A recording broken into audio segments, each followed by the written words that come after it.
Hello and welcome back. So when I started focusing on productivity, I was really determined to do more, to fill every minute of the day with whatever I possibly could.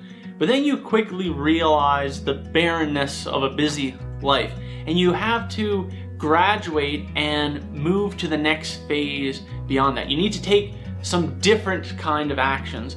So if I want to be taken seriously in this productivity YouTuber space, there was one thing that I knew I had to do, and that is to buy a potted plant to include in my videos. So now that I have that, I can move on to the next stage, which is, as Greg McEwen says, the relentless pursuit of less but better.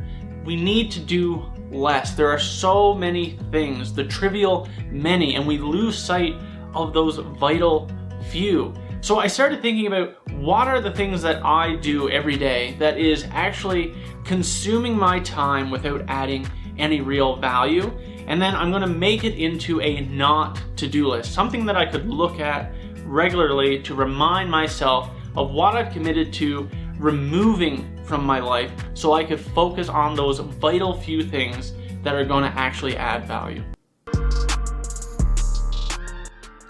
So the first item on my not to-do list is to not check my personal email more than once per day. I mean, there's literally no point. Nothing is going to come in an email that is going to make a meaningful difference if I'm only checking it once throughout the day. And I found myself just getting into this bad habit of just constantly refreshing it over and over again. So rather than just looking to see if something important shows up there, I could use that time to actually make progress towards something that might lead to an important email showing up in my inbox. An easy change to make that I think will just give me back precious moments that I was wasting otherwise. So the next bad habit that I'm trying to curb is all about this YouTube channel. So when I started it, I told myself that I would check my stats less frequently, but that did not last very long at all. I was checking constantly in the beginning. I had the YouTube Studio app on my phone, and every few minutes I would open it up and look and see if I got 1 or 2 more views. But I could have been using that time to actually be thinking about creating more content. I deleted the app from my phone, but then I found myself at the computer refreshing over and over again. So now I'm committing to myself that I will not check my YouTube stats more than once per week. I need to use that time to try and grow the channel, to practice talking in front of the camera, making videos, editing, all these other things that go into it. And just looking at my view count or how many subscribers I have is not going to move the needle in the direction that I want it to. Now, I cannot tell you how many hours I have spent watching TV in my life. Like, it just must be a mind-blowingly large number. I've watched countless shows. Some of them I've watched multiple times over and over again. And if there was a resource that I could tap into to reclaim so much more time to do meaningful things in my life, it would be watching TV. Now, I don't want to get rid of watching TV altogether. It's still something that I find relaxes me and allows me to wind down, but I do want to cut it back quite significantly. So on my not to-do list, I'm going to try and watch TV less than 1 hour per day. I think of all the ones that I have on this list, this is going to be the hardest because it's a habit that I've been developing for pretty much my entire life.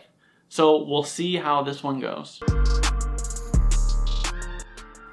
To go along with not watching TV for more than an hour a day, and one of the things that I find myself just mindlessly slipping into, especially since I've watched most of the things that I want to watch already, is just mindlessly scrolling through my YouTube feed or through Netflix looking for something to watch. It almost takes just as much time to try and find something to watch as it does what you spend actually watching something. So if I can catch myself when I get into that mindset where I'm just flicking through the screen, then I can cut back on so much wasted time that is not helping me relax and is certainly not adding any value to my life. Another bad habit that I've had for most of my life that I want to try and curb with this not to-do list is just how much snacking I do.